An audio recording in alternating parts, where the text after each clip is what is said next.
Ever looked at your dating history and thought, do I secretly have a thing for emotional chaos? Here's the twist. It's not your taste. It's your nervous system. Your brain isn't trying to make you miserable. It's trying to keep you alive, using outdated programming. 1. Your brain prefers familiar pain over unfamiliar peace. The amygdala, your brain's built-in alarm system, is constantly scanning for threats, but it doesn't just react to tigers and danger, it reacts to uncertainty. If you grew up in an unpredictable environment, your amygdala labeled emotional chaos as normal. So now, anything too calm, too stable, feels unsafe. Because to your limbic system, unknown equals potential threat. Familiar suffering, at least we know how that ends. Unfamiliar joy? Now that's suspicious. 2. Your attachment style is guiding your attraction, like a drunk GPS attachment styles form in early childhood, rooted in how caregivers responded to your emotional needs. Anxious attachment leads you to seek intense validation. Avoidant attachment convinces you independence is safety.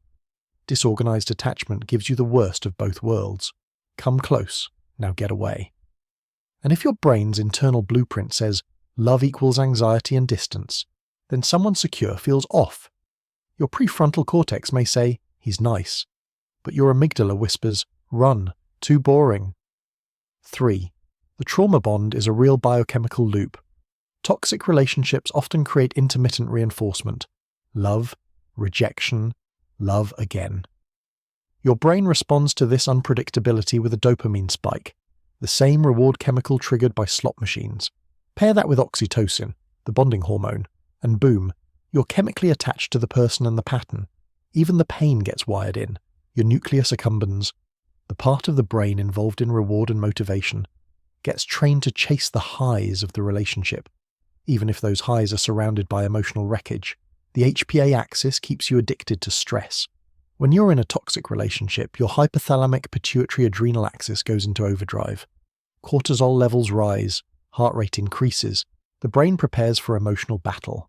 Over time, your body adjusts to high cortisol as its new normal, so when peace finally shows up, you feel bored, disconnected, even anxious. Why? Because your brain has confused adrenaline with connection. 5. Mirror neurons trap you in empathy overload. Mirror neurons, the cells that help us empathize, are great for social bonding, but in toxic dynamics, they betray you. You start feeling your partner's emotions as if they're your own. You want to fix them, rescue them, absorb their trauma. It's called co-regulation gone wrong, and it trains your nervous system to stay in pain just to stay connected. 6. Intensity is mistaken for intimacy. We're wired to pay attention to emotional peaks. Your brain releases norepinephrine during conflict, a stress hormone that heightens arousal and attention.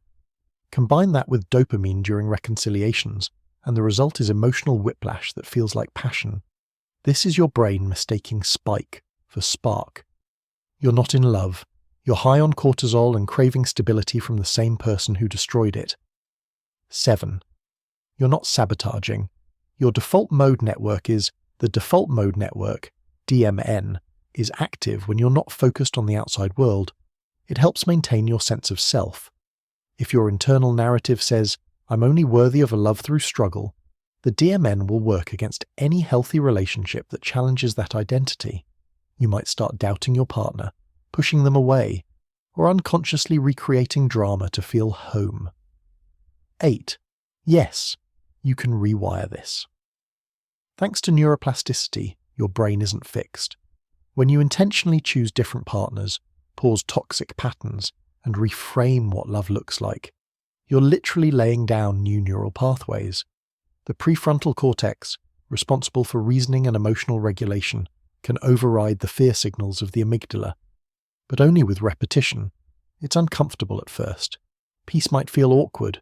Consistency might feel dull. That's just your nervous system detoxing from chaos. You're not addicted to bad people. You're addicted to familiar wiring. Your brain isn't broken. It's just been following a script that was written before you could talk. But now, you've got the pen. You can choose differently. You can rewire the bond between love and pain. You can teach your nervous system to trust calm without needing a crisis. And that's not just healing. That's a neurological revolution.